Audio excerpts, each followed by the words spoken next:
Thank you for joining me. Pleasure.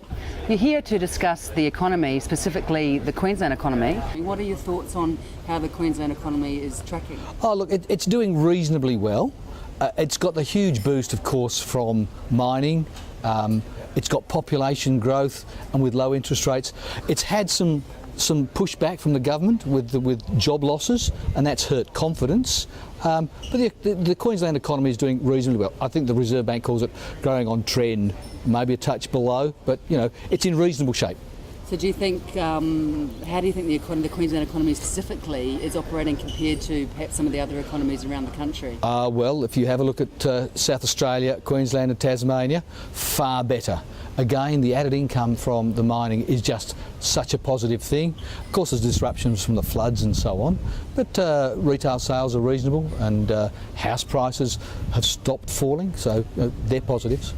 If we were sitting here in this wonderful location in 12 months' time, obviously we've got the federal election later this year, what do you think the economy will look like, this time next year?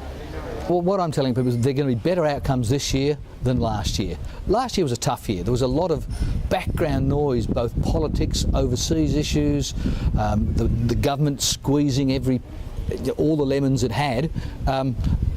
We've got lower interest rates, we've got population growth, the mining boom isn't over, consumer confidence is picking up, building approvals have picked up. I just think people are over the GFC. They've saved their money, they've realised they've still got a job, and now is the time to spend some of that money. Confidence is being rebuilt. That means better outcomes when we sit here maybe next year. Thank you very much. It's a pleasure.